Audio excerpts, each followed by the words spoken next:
Okay, welcome to the last chapter that we're going to be covering in Math 95. And this is the kind of work that's really going to prepare you well to go into Math 102. So this is going to be section 12.1. And here we're looking in this at composite and inverse functions. So we're looking at composite functions and inverse functions.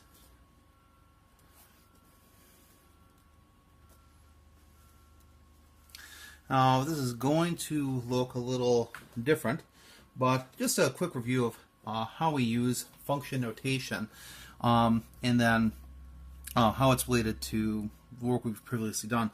So sometimes I may have something that looks like y equals x squared plus 4x plus 3. And sometimes you've been asked to factor that. Well, one thing we can do too is in place of y, we can write notation f of x. You're going to be using function notation a great deal more in upper level mathematics. And what function notation helps to serve is when we're graphing several polynomials in a on a graph paper, it helps us to kind of abbreviate the names quickly, as well as just kind of simplifying some of the work when we want to determine the value of a function at a certain number. And we'll kind of show that quickly here. So I'm going to go ahead and replace y with f of x, make that equal to x squared plus 4x plus 3.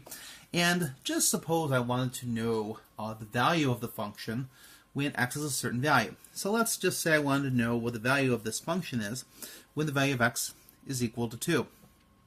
So one thing I could do, every place I have an x here, I'm going to replace whatever's in the parentheses. So you can, if you wanted to, let's say, put parentheses around this here.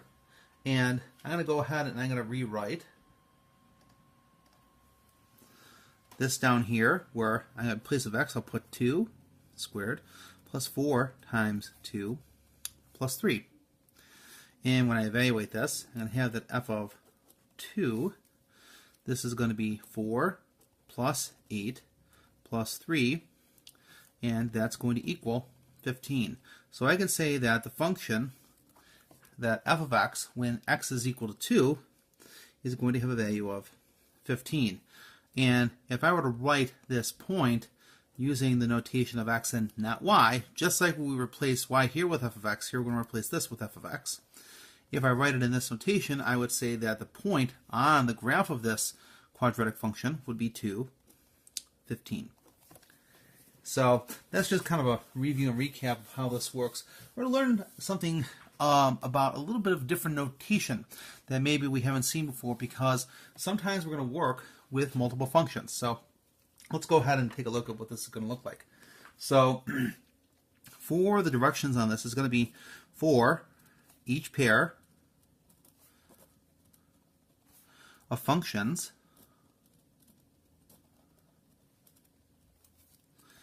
it's going to ask you to find a f of g of 1, b g of f of 1, c f of g of x, and d g of f of x. So you may look at this and say fog golf. It almost looks like golf.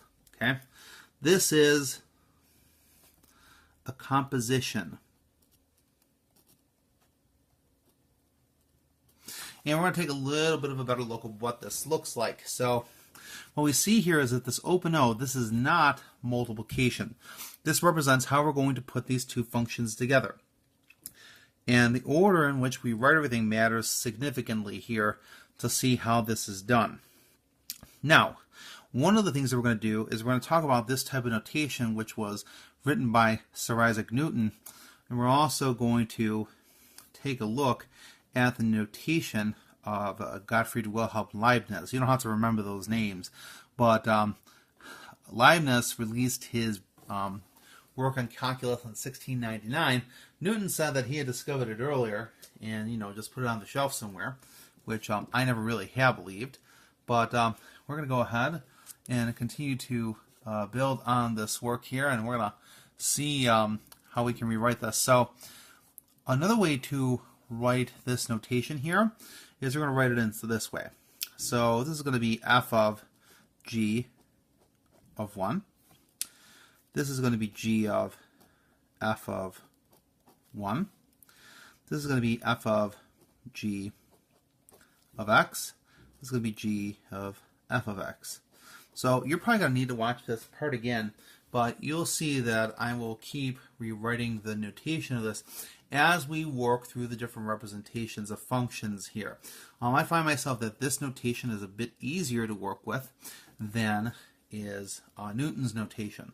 So we'll kind of keep these questions handy, and we'll keep referring to them as we work through the problem. So, or keep these parts of what they're going to ask handy as we work through the problem. So let's go ahead and take a look at the work we're being given here. So we're going to start with question 10, and we're being given the following information for this question. We're being told that f of x is going to equal x squared plus 1, and then we're being told that g of x is going to equal x minus 3. So we're going to divvy this up into 4 parts now. Part A, again, is going to be written as f of g of x. Part B is going to be written as g of f of x. Part C is going to be written as f of, not x, 1. This is going to be written as 1 also. This will be f of g of x here. And then part D is going to be g of f of x. So for A and B, it's going to be the value of 1. What I'm going to do first, in each part, I'm going to keep rewriting these as we work through part by part. So all a composite function is basically 2 functions, and what this format does is it tells us what function we need to look at first. So I'm going to go ahead and rewrite this one as f of, and let me go ahead and write this in a bit of a different color. It'll be g of 1. This is my wife's marker. Okay, this is indicated by the pink color, but hopefully this will help to kind of clarify what's going on here. So what I'm going to want to do with this first, and why I think this notation is better, I'm going to go ahead and find the value of g of 1. So I know that g of x is equal to x minus 3. So down below here, I'm going to go ahead and write g of 1. And I know wherever I have an x, I'm going to go ahead and put a 1. So if I have 1 minus 3, that'll give me g of 1 is equal to negative 2. So now what I can do, since I know that g of 1 is equal to negative 2, I can go ahead and just replace the inside of this here, like so. And I can write this as f of, what's g of 1? It's negative 2. And what I'm going to go ahead and do as I write the function of x is I'm going to replace, wherever I have an x, I'm going to replace that now with negative 2. So I put a parenthesis there for the value of x, and I'm going to put negative 2 into here. So that f of negative 2 is going to be negative 2 squared, which is going to be equal to 4 plus 1. So that f of negative 2 is going to equal 5. So now I've done both compositions here. So what I can, and the final result I get is a 5. So I can say f composed with g, or f of g of 1, is equal to f of g of 1, which is read the same way, which is now equal to the final result of 5. So I've had to do 2 compositions within the problem. First, find the value of g of 1, take the result I get here, put it into the function f, and get my final answer to this. Let's take a look and see what this looks like going in the opposite direction now. So next we're going to take a look at g of f of 1 and see what result we get for this. So what this is going to mean as I rewrite this now is this is going to give me g of f of 1. And I'm going to find f of 1 first. So I know that f of 1 is equal to x squared plus 1, so I'm going to write f of 1 being equal to 1 squared plus 1. And since I know that that's going to equal 2, I can say that f of 1 is equal to 2. So here I'm going to go ahead and replace f of 1 with 2, and I'm going to write that below here. So I'm going to write g of, not f of 1, but what f of 1 is equal to, which is 2. And, oops, I didn't mean to do that. And that's going to equal, so whenever I have 2 in here, I'm going to put 2 in place of x here. So here are my x's. I put 2 in place of each of them. And that's going to give me a value of negative 1. So I know that g of 2 is equal to negative 1. Because I put this into f first and then put the result of that into g, I can say that g of f of 1, or the g of f of 1, is equal to negative 1. You'll note that the order in which these are done does matter. It does matter significantly because we just can't, it won't yield the same result for us. Okay, so if you have any questions about that, see this in class, but I will be going through a couple more examples of this to kind of drive the point home and see what this looks like. Well, let's take a look when we have just f of g of x. And let's go ahead and rewrite this. So we're going to write this as f of, and let me create my parenthesis here, and I'm going to put in place of here g of x. And what we're going to do is, well, we know that g of x is equal to the function of x minus 3. So what I'm going to do is the following. So I essentially want, using this notation, I want the value of f of g of x. Another way that we can rewrite this, if you follow along, well, we know that the function of x is equal to x squared plus 1. So I'm going to go ahead and make a parenthesis for that here. So what am I going to put in place of this? I'm going to put in place of this g of x. Well, that doesn't help a whole lot, but what is g of x equal to? G of x is equal to x minus 3. So I want to know what f of x minus 3 is. Whoops, so let me write it like this. So I'm going to write this as x minus 3 squared plus 1. Now, to save space here, I'll let you worry about the multiplication of this. I'm just going to write the end product of this.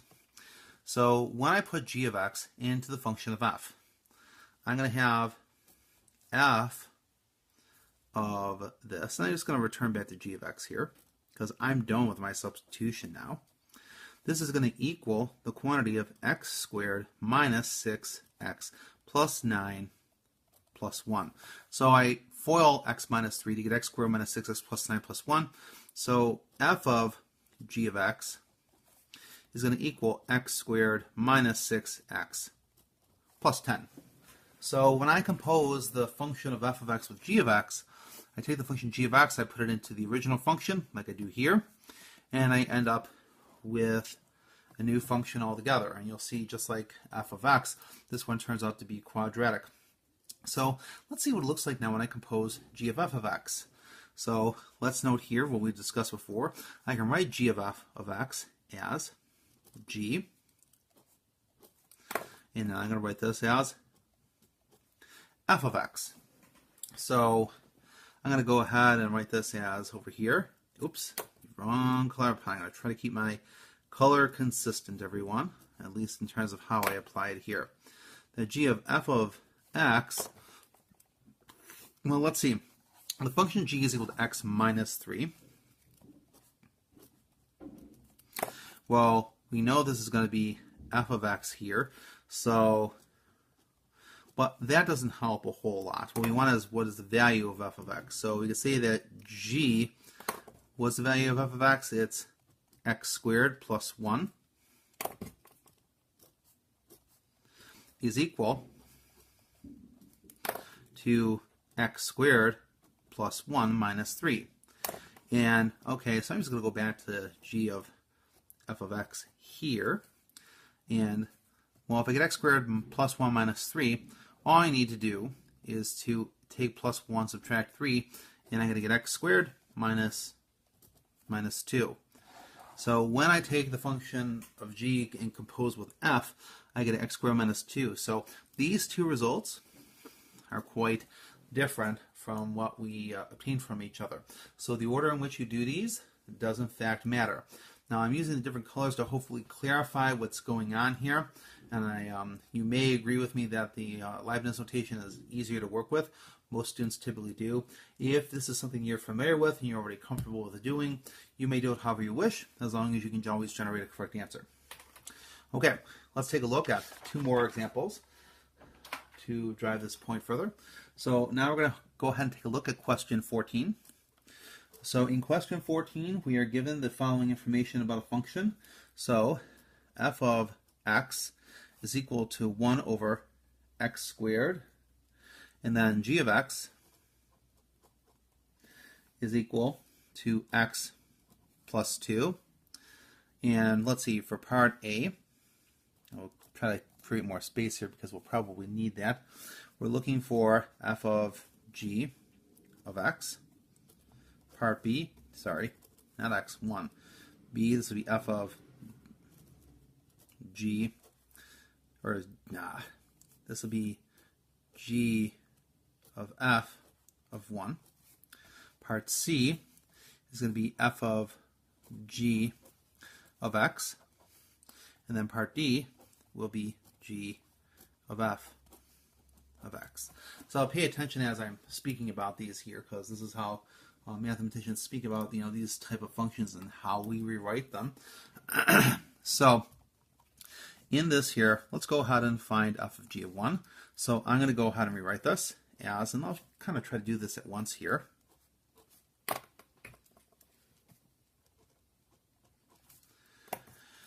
This one will be written as g of f of 1. This one's going to get rewritten here as f of g of x. This one's going to get rewritten here as g of f of x.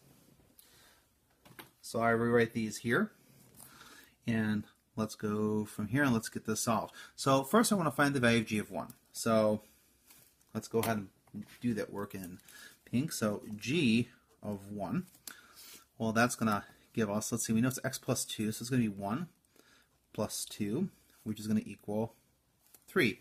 So we now know g of 1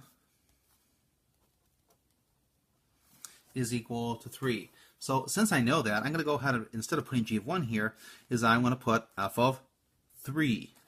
And that's what I'm going to do here now. So because I know g of 1 is equal to 3, I write this as f of 3.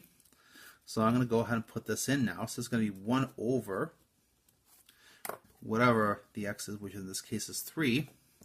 And when I solve this, I'm going to find that I'm going to have a value of 1 over 9. So since I know that f of 3 is equal to 1 over 9, I obtain this by first evaluating the function g with a value of 1, getting a value of 3, putting that value into here. So I now know that f of g of 1 is equal to 1 over 9. And this here is my final answer for part A, and that's what I'm looking for. Let's go ahead and take a look at g of f. So now, because I have f of 1, I want to work on it from the inside. So f of 1, I'm going to take 1 and put it into the original function. That's going to be 1 over 1 squared, which is equal to 1 over 1, which is equal to 1. So I now know that f of 1 is equal to 1. Now, some of you out there may realize, hey, well, if I want to know what g of this is, all I have to do is look up at the previous problem, and I already found what g of 1 is from the work we did before in the first part. So yeah, so you can just kind of write your work down here that you had. So it's going to be 1 plus 2 and that's going to equal 3. So that 3, because we composed through f first and then g, that now gives us our final answer to the question in part B. G of f of 1 is equal to 3. So again, we obtained different answers in the two parts, which is not uncommon. In fact, it's likely going to happen and be the case. Let's take a look at part C now. We have f composed of g of x. So we're going to kind of do the similar work we did before with this. And we're going to write this as f of g of x. We're going to put that into the function.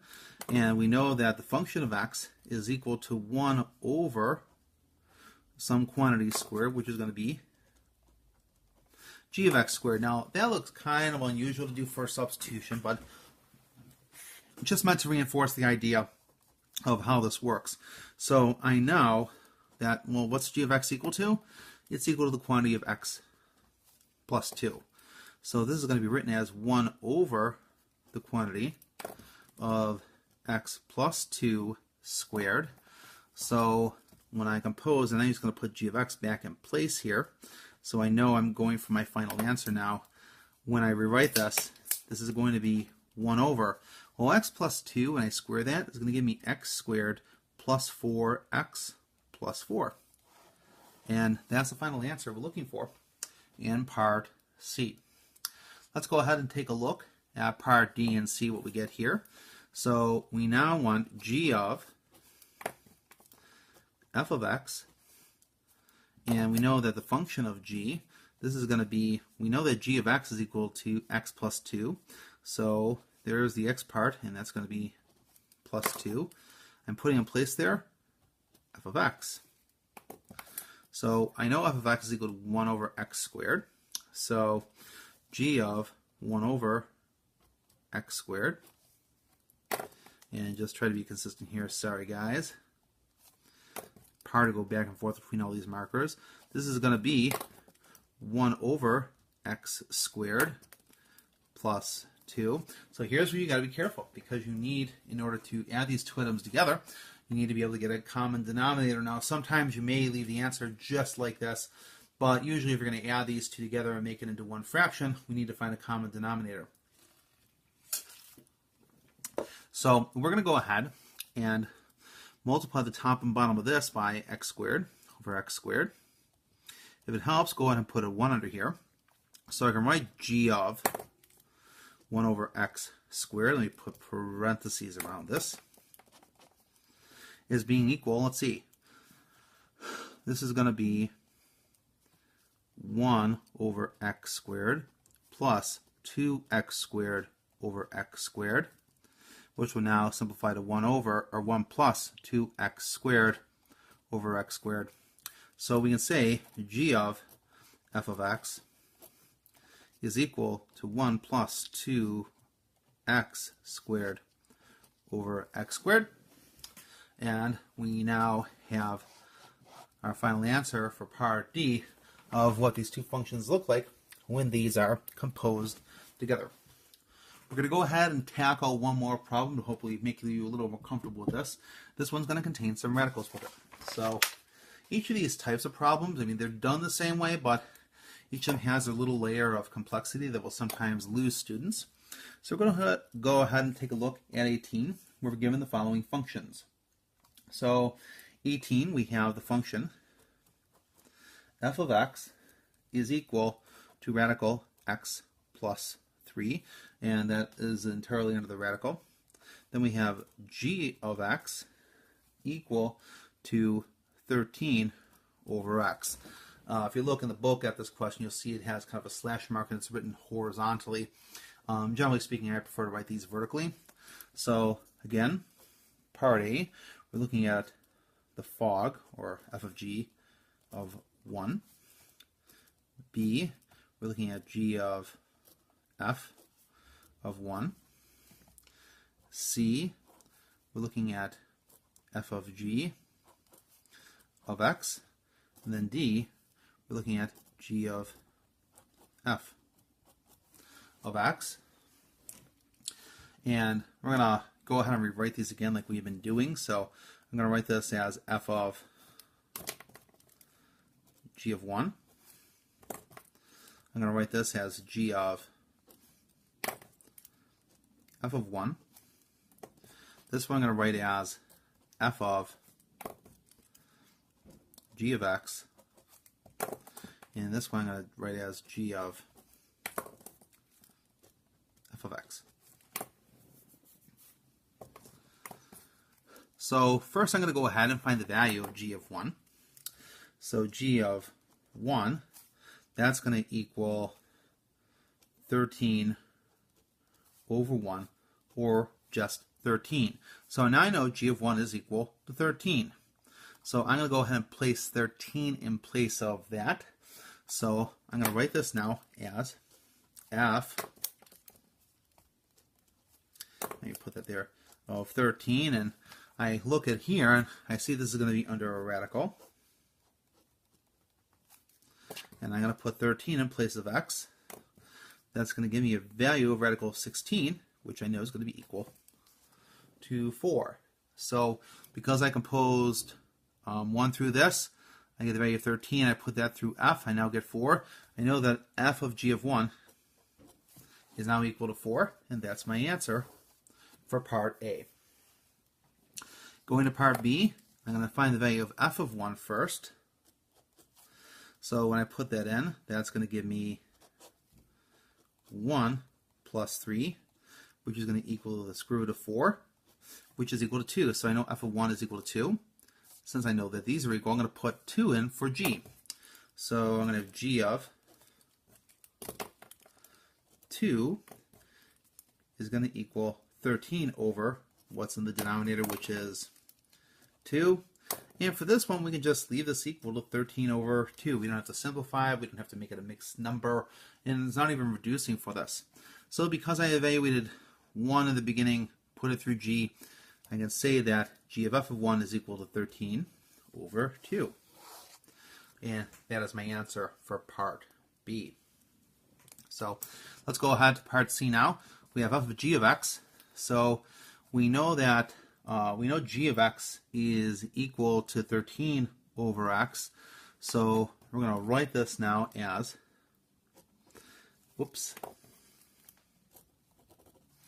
f of, let me put this here, g of x. Okay, well, we know the function f of x is equal to whatever the function is, g of x in this case, plus 3. So we know that g of x is equal to 13 over x. So we're going to go ahead and put that in. And actually, I should probably read it like this to be consistent with my notation. So this is going to equal